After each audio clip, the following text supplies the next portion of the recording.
to the 775 Alive podcast. I am Crystal Newton. And I'm Scott Gavorski. We're coming to you from Zoom again, simply because we're both back to traveling fairly regularly. I I'm did in want to. Carson. You're in Carson. You're on the other side of the state. I'm actually home for right now, but was out of town various times over the last week. So, I just wanted to point out my backdrop real quick here, and what you're looking at is beautiful downtown Ely. We've been talking about Ely quite a bit here in some of our podcasts. Right behind me is the Hotel Nevada.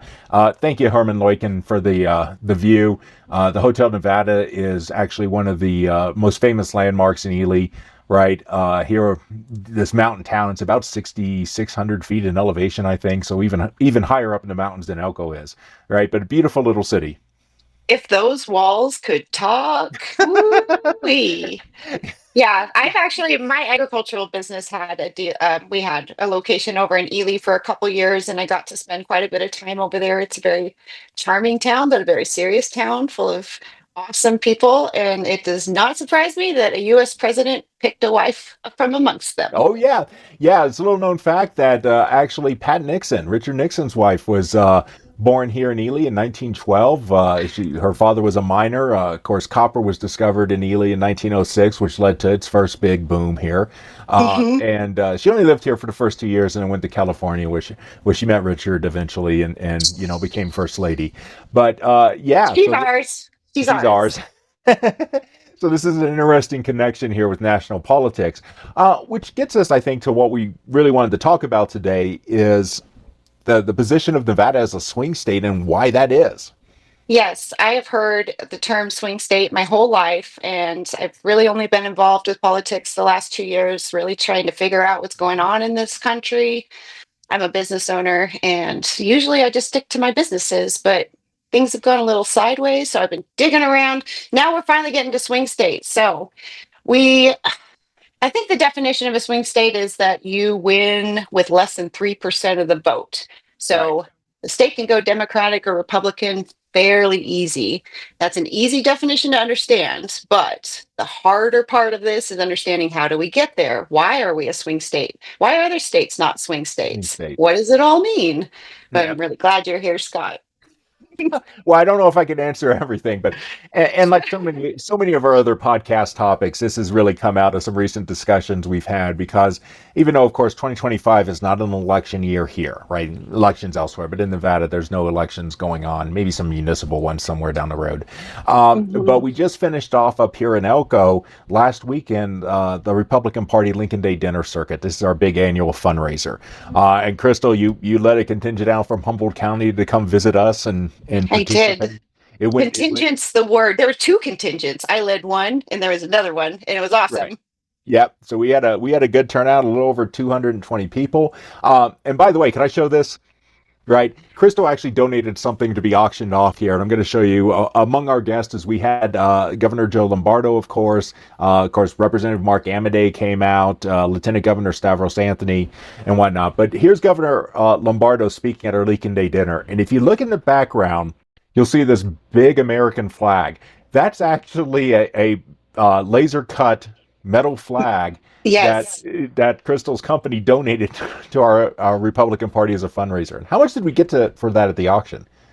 It was I over think it went 400. for $450, which shocked Wow. me. I was expecting like 200, but I was so proud because we actually cut it ourselves. We painted it ourselves. We transported it. We watched the whole thing. And this is actually speaks to conservative culture. We really take pride in making something and giving it back to the community. It's one of the Mhm. best things you can do. So it was just the cherry on top that it went for such a big high number and was Right. able to raise money for the community. And I love that. it did cause us some consternation talking about Yes. transport 'cause that thing was heavy. Yeah.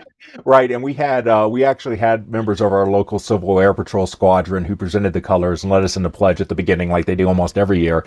But we were going to have them hold or help out during the auction by sort of carrying this around. So I'm doing a briefing because I had to unpack this thing and like, my God, this thing is heavy, right? Yeah. So I'm they just went to worried pick I've it got some up stuff you and they can't just just. couldn't do it safely, and the person running the auction comes over and goes, just leave it in place, right? We're not going to carry it around. So, Yeah. but thank you very much. You're welcome. I'm proud to support you guys. So the Elko Lincoln Day dinner, I think it's really important to point out that having an attendance over 200 is pretty rare. Hmm. That would be numbers you would expect to see in Reno or Las Vegas, and Elko is, still a rural county, but to have that big of a turnout was fantastic. And this does tie to the swing state subject. We're not just rambling here. The point is when you live in a swing state, campaign season, even though it's confined legally to a certain space, it kind of is always going when you're in a swing state. And, there was a huge turnout in Elko. I think that has a lot to do with it. We're still always looking to the next election. Right, and Elko is particularly important because we were happy at that turnout in part because we actually had uh, not only, of course, the governor is Republican, Lieutenant Governor, Controller Republican, Mark Amodei, our representative in the House, is Republican, but we actually had Republican assembly members from across the state, even down south, showing up. Hmm. In part because Elko is becoming, its votes are becoming more and more important here because of this swing state dynamic, right? Yeah, And again, you said 3%, right, is the typical definition, 3%. right? And it's sort of interesting because that 3% indicates that states can change when they're swing states, right? Not every Hmm. state's a swing state. I guess in an ideal political world, they should be. But realistically, right now, we only have seven swing states. Um, Yeah. I Georgia, North remember not long ago, Florida was a is very the influential swing state. We don't consider them a swing state swing now. state anymore. Yeah. And that has been an issue. But if you look at Nevada, Nevada has almost always been a swing state, right? Yeah. So we've had what since we became a state in 1864, 40 presidential elections, right, over 160 years. 19 of those were won by the Democratic presidential candidate. 20 were run by the Republican presidential candidate. And if you're wondering, those don't add up to 40. It's not because I'm a historian. The 1892 election, Nevada actually went to a third party, the People's Party, who was promoting silver as the basis of the national currency along with gold. And of course, at that time, Nevada's the major silver producer in the union, so there was a constant sort of pull in that direction. Uh, but the other thing that's interesting about that is, despite the fact we have almost as even a record in presidential elections, it's not that we were a Republican from 1864. Of course, we came in as a Republican state during the Civil War, battle born, and all that. It's not like at some point we went Democrat and been Democrat since. What we've actually seen is Nevada has gone back and forth, right? Generally, it's about every 2 to 3 elections they'll flip to the other side, right? There have been a couple long periods. So from 1932 to 1948, we went Democratic, which was not surprising. This is the New Deal period, right? But then from 1968 up through the 1988 election, right, we were solidly Republican. Then switched over to Bill Clinton, right? Yeah. So it's actually Nevada has been probably more swingiest. One of the most swingiest of the swing states historically over its entire period of statehood, which is fascinating. Yeah. I think, that definition of less than 3% is a good starting place for a swing state. And Hmm. let me complete that sentence because we've said 3% a few times. 3% of the vote, of a difference between the Democrat and Republicans. Hmm. That's a very narrow margin. And I thought it was very astute of you to further define that as swing states are typically places where you have big urban populations and big rural populations, and they're kind of fighting it out over which Hmm. direction to go with policies and with spending. And Hmm. um, Nevada's been that from the beginning. So far as Right. I know, there's been a Las Vegas and a mining industry from day one. Well, Almost. Las Vegas wasn't day one, right? Las Vegas really only starts growing in the 1930s. But I Well, think that, behind closed doors from day well, one. yeah, okay, fair enough.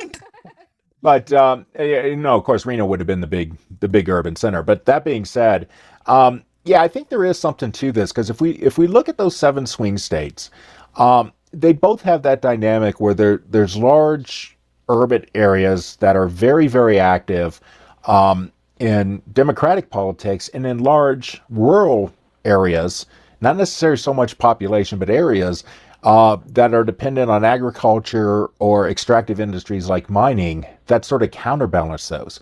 And I think it's Hmm. really that dynamic more so than the party identity per se that causes some of these swings. I mean, one of the funniest things I think is that in many ways, probably our closest or most parallel swing state is actually Pennsylvania, which, you tell Yes. somebody Nevada and Pennsylvania, they're nothing alike. Well, we both have large urban areas where a lot of the population lives, but we also have a large portion of the population dispersed in small communities built around extractive industries like mining, right? Yeah. Pennsylvania does have also an agriculture sector much larger than Nevada's, although ranching is still a significant part here of Nevada's economy. But I think it's really that dynamic that I find so fascinating here about these swing states. Now, when we get the population, that also sort of reinforces this. So, of course, our Secretary of State here put out the March registration numbers here just recently, right at the beginning of April. And Las Vegas, Clark County has roughly 70% of the population and about 72% of the registered voters in the state, right? Hmm. 15 rural counties, and I'm just going to ignore, not out of any malfeasance, but just for the sake of argument, we're going to ignore Washoe and Reno. But if we look at the other 15 rural counties, they only comprise less than 12% of the state population, but represent over Hmm. 15% of the voter pool, Yep. right?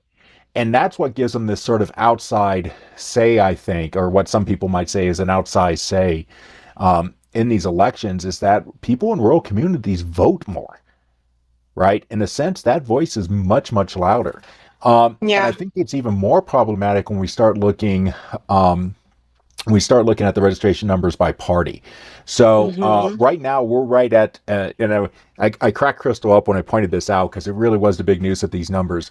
So if you're wondering about the party registration differences between Democrats and Republicans in Nevada, right? I was pointing out to Crystal. She asked, "What's the difference?" And I was like, two. She's like 2%, and I'm like, no, two voters. Right. Right now, there is a two voter difference between Democratic and Republican registration in this state. I mean, Yep. that's astounding, right? It's 614,541 for the Democrats, 614,539 for Republicans. I mean, it's just remarkably, remarkably close. But those distributions don't match, right? So Yeah. out of that, about 80%, just over 80% of Republicans live in Washoe and Clark County, so they're urban, right? So the 15 rural counties, 15% of voters actually represent just under 20% of all Republicans in the state. For Democrats, right, over 94% live in Washoe and Clark, right? Less than Right. 6.5% of Democrats live in the 15 rural counties. And I think that's very telling of one of the reasons we're a swing state. It's not just the number of voters; it's that distribution that is exposing these voter pools to two totally different political cultures.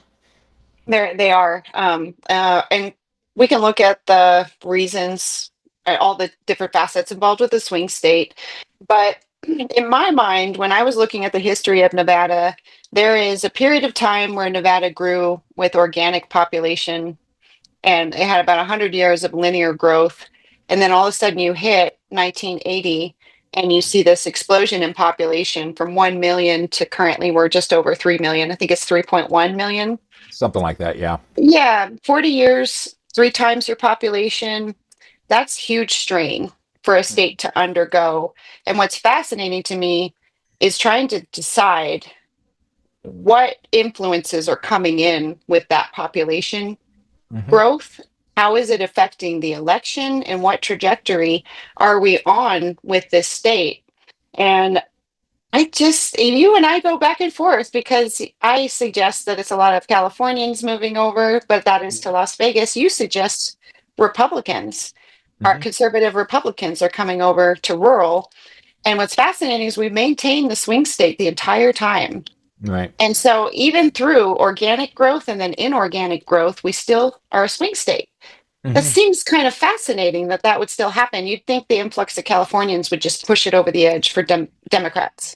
Well, and I think part of it is that there's a bit of a myth that all Californians are necessarily Democrats. Yeah. But I do think again that regional difference I think is sort of key here. I think there is a lot of growth from California into the Vegas area, and they really were a large component of that growth we saw Oh, particularly by the time we get to the 1990s, early 2000s. Since 2020, I think what we're seeing is a lot of growth in the rurals is actually coming from California, for lack of a better term, expatriates Hmm. that are fleeing California and they're moving to rural areas. Um, but you know, Political refugees.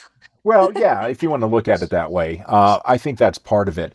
Um, but I'm still more inclined to think why we consistently sort of seen this swing back and forth. And again, one of the factors is, like I said, we're going back to 1864, and there's not even really an urban center here in Nevada. And they're one of the states that goes to a Democratic ticket, for instance, in 1880. So barely 15 years after the end of the Civil War, they've swung to the other side, and then 10 years later, they're swinging to third parties. I think there is something deeply in the Nevada way of thinking that contributes to this, but I'm not. I really do think that this different political culture feature is different and playing a factor in this in ways that Yeah. this might not be playing out elsewhere. Yeah. My job as a business person is to study the consumer. And it's interesting to consider um, the different effects policy has on different groups of people. And I always describe the rules as the end of the whip. We feel everything so much more significantly than city people. And to drill down on that point, we'll take something like gas. If you pass a bunch of money to spend on green energy to a city person, it sounds like a great idea. It's awesome. They think it's what could be wrong with replacing a dirty energy. It's a great idea. And so maybe they hike the price of gas to discourage consumption. Well, Mhm. in a city, you're driving 5 minutes, 10 minutes, 15 minutes, or hiking gas is going to not really impact you all that much. But out in the rural areas, a hike in gas price could make or break your budget. And then you extend that out to industry like shipping, and it becomes an exponential impact. But from the city perspective, they're seeing a nice thing has been done for the environment. Mhm. And dirty energy people are just greedy and they want to keep going. What we recognize is it's a large part of the underpinning of our economy. And Mhm. while we all love environment out in the rurals, we love nature, we recognize that pulling the rug out from the economy like that is devastating in so many different Mhm. ways. And so you'll see people voting one way and the others voting the other, and they don't share perspectives at all. But Right.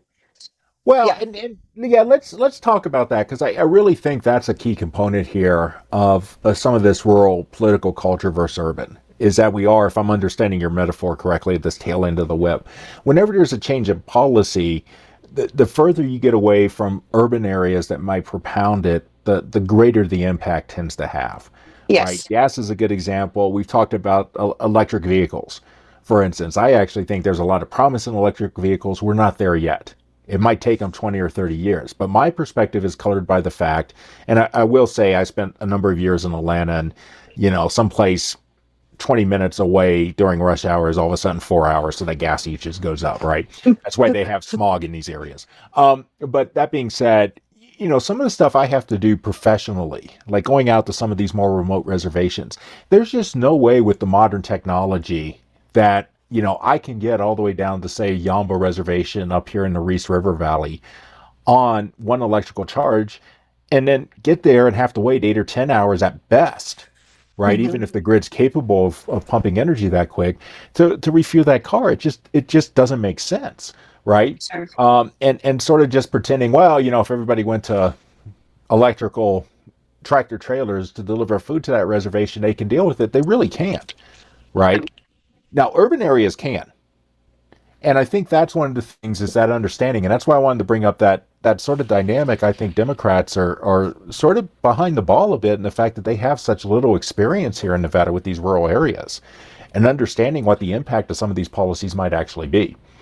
Yeah, and I do. I'm not going to get off on much of a tangent, but the electric car is a great idea. It works in some scenarios, but I think important to point out that our grid system is failing as it is. We do not have Mhm. enough electrical supply as it is, and plugging in a bunch of electric vehicles on top of it, the the most the worst end result of that policy. I'll make this as quick as possible. Poor people cannot afford electricity. The Hmm. price of electricity goes up. If poor people cannot afford electricity, they die. Hmm. So this becomes more important than a pretty idea. This is Hmm. ideal to have electric cars. It's nice. You're not getting as much smog. It is a nice idea, but there is a very real consequence to this. And you're right, 20, 30 years from now, we might have the grid system or the electrical supply to where it won't matter. But as it sits right now, the people that get hurt the most are the people that can't afford the electricity bill. Hmm. And it's a very serious point I wanted to make because those perspectives, we get a little carried away with the utopic ideas. It does sound nice, but there are real components to the economy. There's a real flow to the money, and you can't just change it. Right. And we And feel it. We feel it out in the rurals all the time. That's why we get a little upset at city people. We're like, would you stop, please?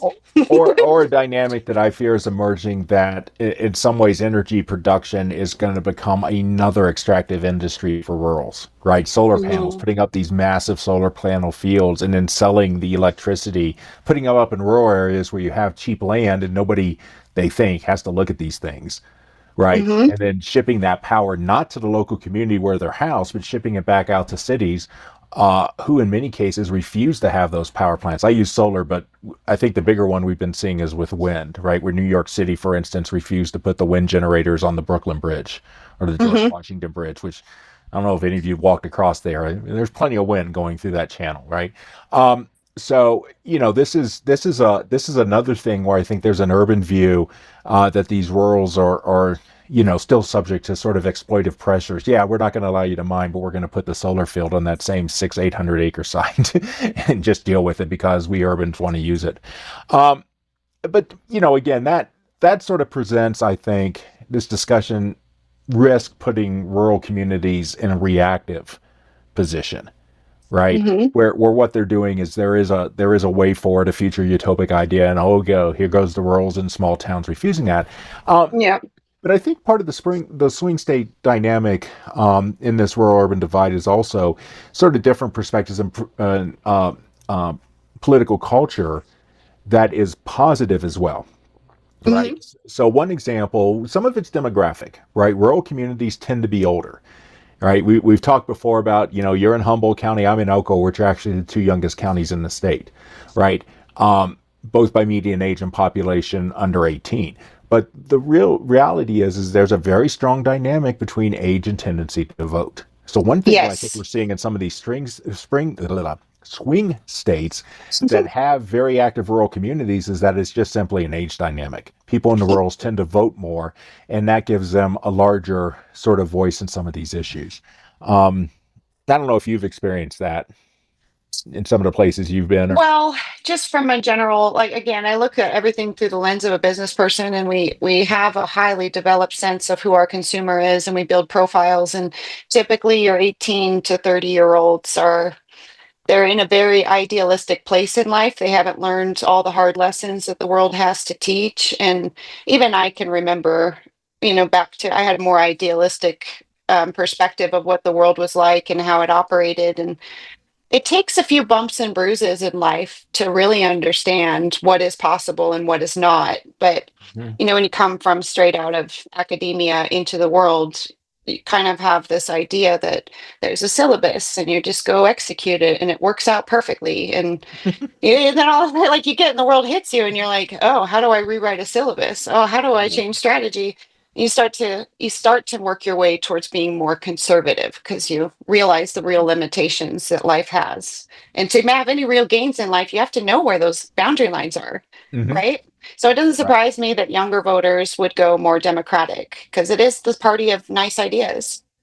For sure, and it's hard to hold that against a young person, but when it comes to actually enacting policy, like we see with the green energy, it's like, hold on, hold on, just hold your horses for a second. You got to learn something about economy and politics and everything else. This isn't just we swap one industry for the other because it looks better.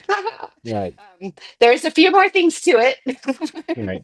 Well, this gets back to the old adage that I don't know who said it first. It often gets attributed to Winston Churchill that, if you're conservative when you're young, you don't have a heart. If you're a liberal when you're old, you don't have a brain, right? Not Fair enough. not saying that. I have plenty of older liberal friends that I have a lot of respect for, even if we don't agree on everything.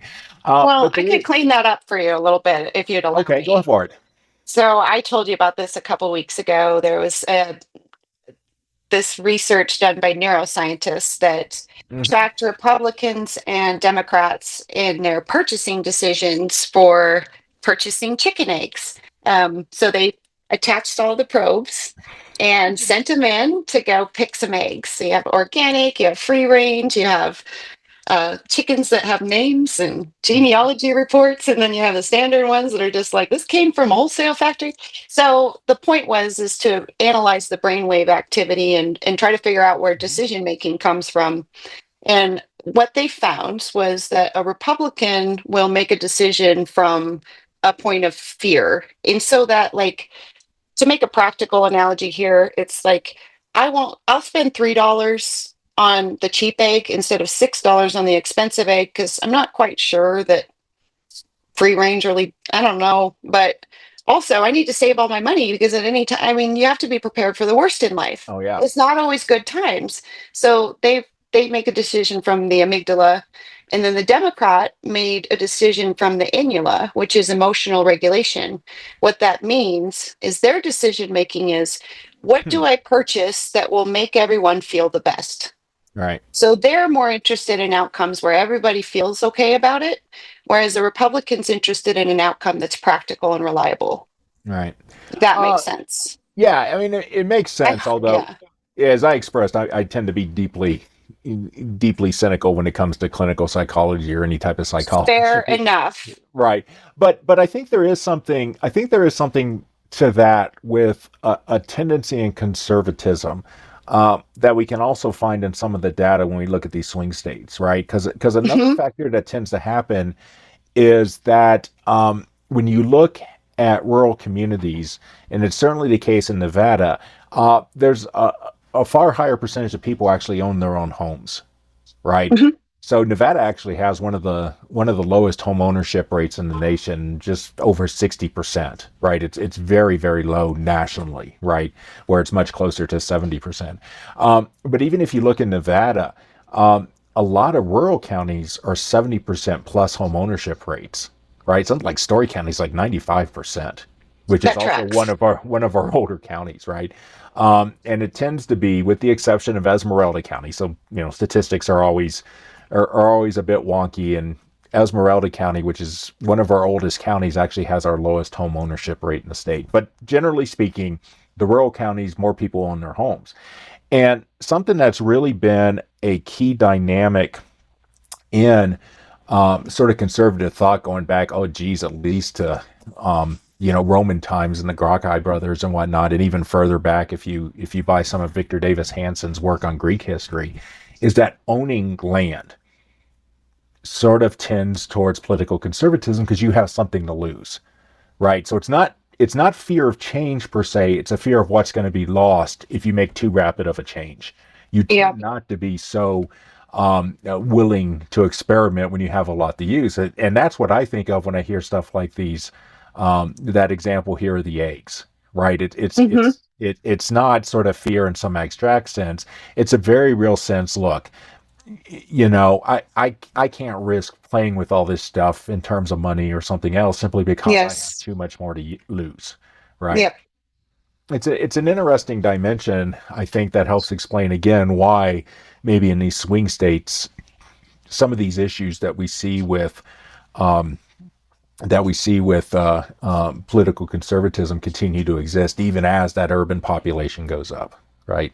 Yeah. Um, Correct me if I'm wrong, but the very beginning of this country, was it in this country where you could only vote if you owned property, right? At the very well, beginning? Well, yeah, in most places. So when the country starts, there were almost all the states had property ownership restrictions. Vermont, I think, Yeah. was actually one of the first that went sort of age. Yeah. But that had been typical. And again, there's a lot of history back to this. I mean, Well, the whole taking thing. ownership, right? That's the whole thing. And that's kind of a part of the swing state divide is you have a group of people that really want to take ownership of their life and take full responsibility of it, and another group that thinks the government's going to do a better job, just let them do everything. Hmm, And it's interesting because I see that divide in the home ownership, right? The rurals, right. they all own their homes and they take responsibility for that ownership. And Then you have the more in the city where there's a lot of apartments and ways to rent, but not really ways to buy. But you see Gen Z starting to take on this attitude that I don't want the responsibility. They don't want to get car driver's licenses. They don't want to own homes. They don't want any of it. Like, just let the government do it for me. And that's kind of an interesting way when you talked about the politics of the swing states, the political Right. culture that speaks more to that culture that's pushing that. Well, again, you know me, I'm always going to be difficult. I do think it's a little, Yes. I do think it's slightly more complicated in that, although I will point out in urban areas, homes are very, very expensive, which depresses home ownership rates. But a lot of that is policy decisions that have been made, right, within those urban environments. And they're starting to impact the rurals. But I do think you touched onto something that goes back with not depending on government, how much of that's a choice and how much of that is a factor of circumstances, but that also creates an alternative. And I think this is something that really, when we get into this rural urban divide, probably requires far more thought. Is that one of the things we tend to see, and this isn't just me, Levin in this American Covenant book that's been a bit of a rage here for the last 3 or 4 months. He's stepping away from the statement before he makes it. Well, Uh no, no, no. I'm not stepping away. I don't. I'm not sure yet if it's definitive, at least in my oh. mind. Okay. Okay. Is that one of the things we tend to see in rural areas is a continuation of a lot of traditional social structures, right? So a greater emphasis on family, a greater emphasis on religious, Religion. Yeah. right? Greater emphasis on sort of these civil structures like Elks clubs and Lions clubs and Rotary and this type of stuff. That More community engagement. or community engagement, right? Yeah. And part of what Levin argues is that in some ways it's really these bodies that provide sort of an education and sort of a pedagogical purpose for understanding how to get stuff done, right? How to work in a community, how to work in a government, right? You can contrast this with some of the arguments we've seen about the Trump administration's proposal to do away with large parts of the Department of Education, where, well, how do people learn to become citizens if they're not being taught that in school? And I think one of the things you see in rural communities is that a lot of these traditional structures, which I would argue Americans depended on well up into the 1980s to learn a lot of these basic skills on how to get stuff done in the community, um, Hmm. weren't in schools, right? Or if the schools were involved, it wasn't in the direct teaching. They could help with the string of presidents and that type of stuff. But it was because of the social clubs that were embedded in schools. And in rural Yeah. communities were stuff like 4-H, for instance. You think about what you do in these clubs, right? 4-H teams, or the chess club or whatever it is. What do you do? Well, you get together, you elect officers, you've got to talk about what you're going to do, decide your policies. If you want to go on a ski trip, you got to do the fundraising. Well, electing officers, asserting positions, designing policies, fundraising, coming up what you can do given what you raise. That's pretty much the exact same skill set you would need in a democratic society. Hmm. I mean, in some ways, that's what democratic politics, small d Democrat in this case, or republicanism, right? Republican politics are all based around managing that skill set. And one of the things we might see is that in rural communities, that skill set is being propagated through these traditional structures in a way it isn't in urban environments. And I think one Yeah. of the things you might be seeing then is that in the absence of those skill sets, the assumption becomes we have to depend on the government to come in and address the problem because we can't do it on ourselves, Yeah. right? And I've gotten a chance to see both structures up close. I spent the first 30 years of my life in Western Washington and the last Mhm. 8, 10 years here in Nevada. And there is a huge difference in that liberal community growing up. You're just used to showing up and having something being told to you, tell you how to act, how to be, and nobody really takes ownership. It's just you do the nice thing to keep everyone wants to be happy. And so you spend all this time trying to figure out how to make everybody happy in the room. Mhm. And then I moved to conservative culture, and it was a bit of a hard turn for me because everyone was looking at me like, hey, you need to take care of your own stuff. You need to have your head on a swivel and you need to be able to think of Mhm. the things that need to be done. I hadn't been used to taking ownership. like Mhm. that. I loved it, which is why I stayed. But it was a few years of me really learning how to make it natural, and I love it. I feel like I've cowboyed up. I've Mhm. been here enough time. I went that did the hard years, but now I wouldn't want anything other than this life. I love that I take full responsibility for everything that happens in my life, and I know that if there's a problem, it's something I can fix. I'm not Mhm. having to go to a third party government to fix things. I love that Nevada lets you do that. And I think that way of life is worth preserving. I wouldn't want to live anywhere else. I love taking ownership of my life, Mhm. and I think it works better. Like the communities really know each other here. They Mhm. really know each other. All right. It's kind of a beautiful thing. And first, let me say I love the phrase "cowboy up." Right, Yeah. that's interesting. But that being said, yeah, and I think I think there's two sort of dimensions to this. One is that this reliance on sort of community gets stuff done, and again, rural communities in many ways are still forced to rely on that. Right, a great example of this is what's happened recently with the hurricane damage in the Carolinas, right? Where those communities really had to step up because they were either so isolated or for whatever reason were not able to get that governmental support in. So they had to step up and do stuff as much as they were able to do. That's something that's been very deeply ingrained in sort of American history and American tradition. We can go back, for instance, when Alexis de Tocqueville, the great French writer, he visits the United States in the 1830s. He's actually here on a state visit to see how Americans are running their prisons.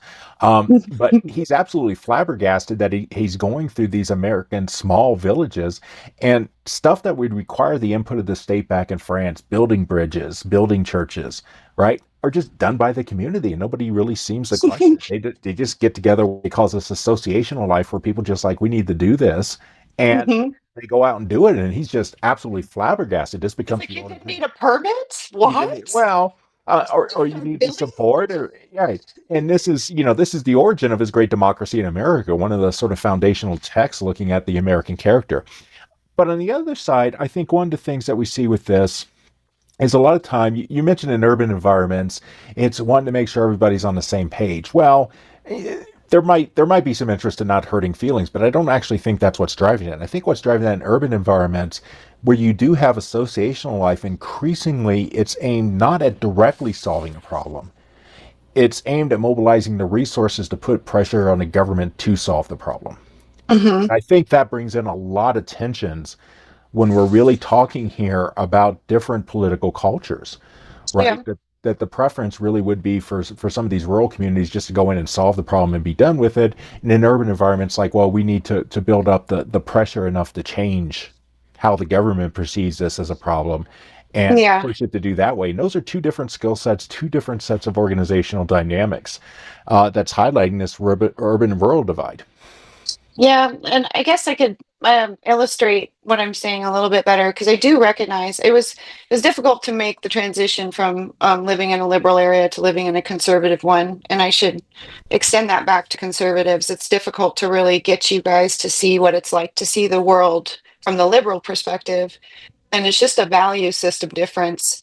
So I think the best way to describe it would be if I walked into a room of liberals, it is important to carry the narrative, whatever the narrative of the room is. So, like right now, and this is kind of unfair to Democrats, but it's an easy one to understand. The narrative is Trump's evil, Elon's evil, democracy's ending. There's a narrative. Mm-hmm. Now, if I were to walk into that room and say, I'm not so sure Elon Musk, what he's doing is a bad thing, that would ruin the niceness of the room. Like it would upset everybody, and then they would be upset, not so much about what I said, but they're upset that I disrupted the social order of the room. Because, and going back to that egg thing, when they're talking about making a decision from the inula, it's about making a decision for what's best for the keep the calm of the group and keep the narrative, really, is what it is. Mm-hmm. We've all decided this is what we think. And we may actually recognize that some of it's wrong, but you don't ever break the line. Like Mm-hmm. you don't do that. So, and it's difficult to have autonomy in a culture like that. It's you can't really go your own way because it upsets the group, if that makes any sense. Mm-hmm. Except it does, although I would argue that conservatism, in some ways, rural conservatism has its own sort of version of that, right? The constant dynamic. Well, we've always done things this way, so we need to keep doing them this way. But and again, I want to go back to Victor Davis Hanson because most of you are probably familiar with his political writings here recently, but he's a classicist. And his really groundbreaking book, The Other Greeks, which points out rightly that when we think about Greek society, most Greeks were not Plato, Aristotle, and Socrates. In Right. fact, those guys come at the end of Greek civilization. What founded Greek civilization were these farmers who were remarkably conservative. And part of why they're conservative is farming is hard, Yeah. right? And Victor Davis Hanson runs a family orchard. And he was like, once you figure out how to do something that works, there's a real tendency not to change it, right? Because the stakes are so high. So, and I think when this gets embedded into something, maybe that's okay when you're talking about raising livestock or farming, but when you're applying it to stuff like what should we do about policies, it can become actually counterproductive. Mhm. So I would actually argue rural communities it's not exactly the same, right? And it might be coming from a rational discourse or a discourse of fear, but it's really a very similar dynamic, which makes it hard for both sides, I think, sometimes to navigate these divides and navigate these issues, which is probably what keeps these states as swing states. This Yeah. is a podcast about swing states, right? Y'all remember that, right? But this is really part of the dynamic. I think is how things play out. I recognize it. There's a almost yeah.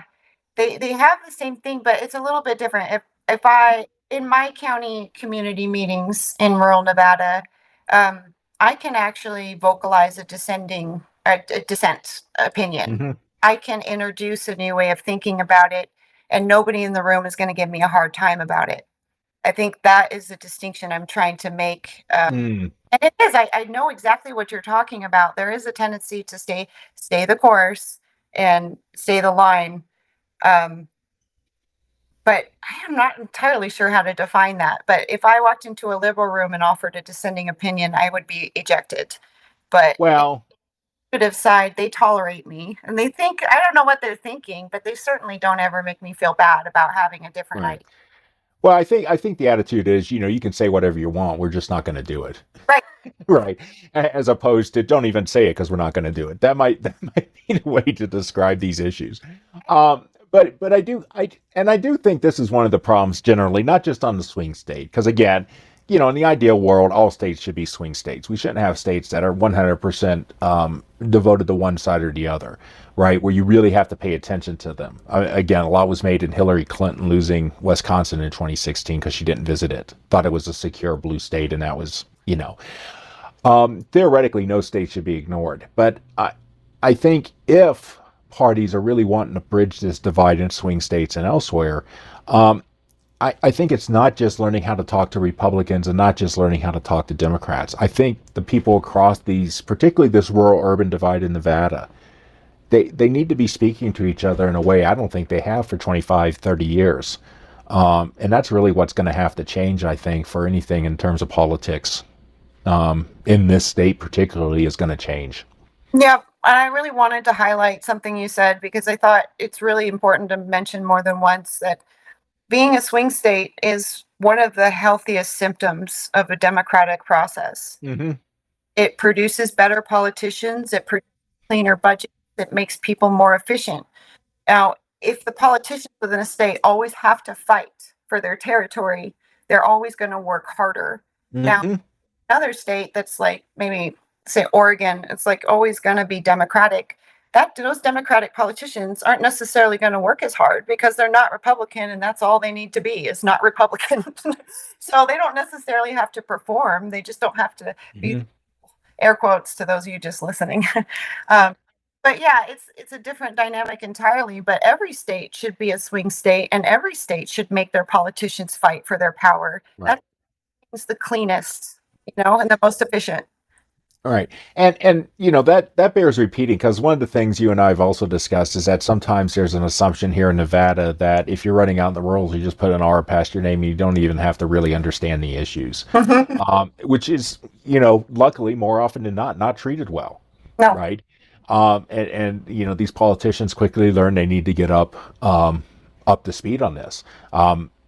personal experience, first time our now present governor came up to Elko, he had made some comments in the press in Vegas that I was just, really taken aback, and in my mind, really showed he didn't understand on this particular issue perspective of rurals. And we talked at an event, and to his credit, he or somebody on his team has really taken the effort here over that 2022 campaign cycle and increasingly going forward to really help him discuss rural issues. And that is very much appreciated. That's not something we often see in a state level politician, right?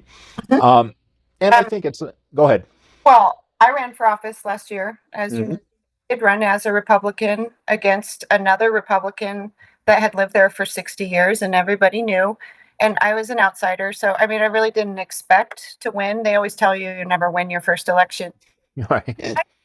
To kind of get the feel, understand what it is. I do have political office ambitions, but I didn't, it wasn't like I didn't expect to win the first time. I was just interested to see how that goes.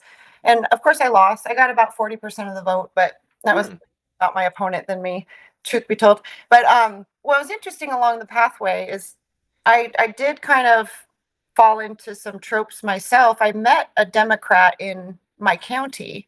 So our county is 80% Republican. Hmm. First, I was shocked that there was a Democrat. I was like, there's a contingent of Democrats here?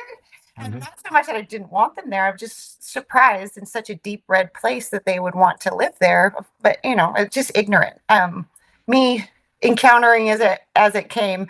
But I met one candidate, and I won't say their name. They were running for district attorney as a Democrat.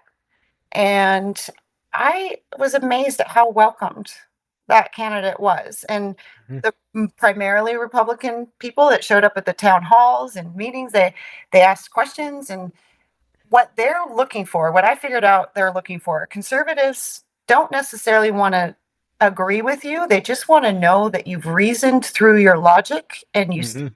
firm in what you believe. They respect that.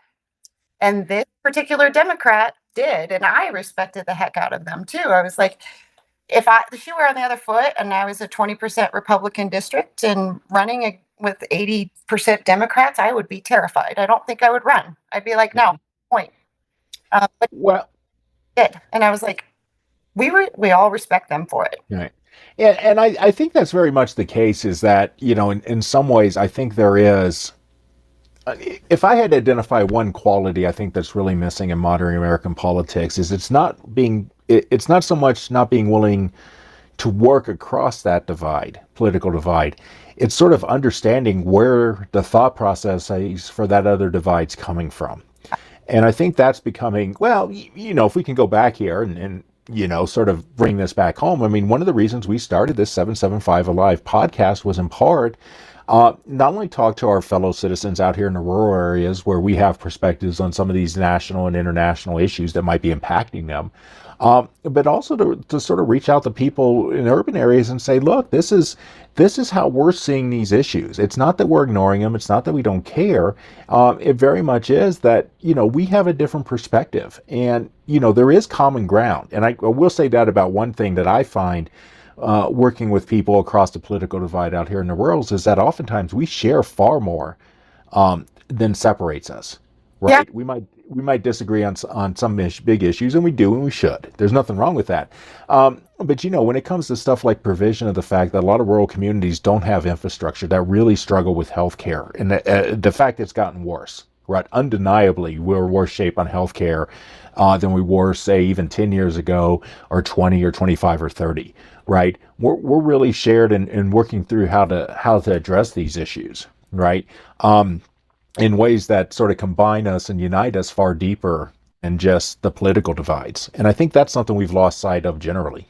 It is, and there really is a need for two different perspectives in life to make a whole society. Hmm. If we just had conservatism, it'd be pretty draconian lifestyle. But you can't also be pie in the sky all the time with dreams that are not practical. Hmm. And it takes both sides to really make a healthy society. And I'm a little frustrated with both political parties in trying to get total control Hmm. because our republic would work best if we were closer to 50%. It's important both sides get a piece of everything. It's important Hmm. both sides get heard. It's very destructive when you start to go towards one party rule. And so it's not healthy for either side to want to eliminate the other side. And guess, even if somehow one side could eliminate the other, guess what's going to happen with the remaining half? You're going to eventually split and do the same thing all over again. This is a product of being a human being. It's not about a perfect one sided vision. There are more than one perspectives here. And that's a great thing. Hmm. All And states, states. yeah, yeah, all states should be swing states. Okay, well, we hope you. I'm not sure we really came to a conclusion, but there is some interesting stuff. And again, 2026 is going to be a major national election. There's going to be a lot of attention applied to these swing states, and some of these issues I think we might want to dig into a little bit more here.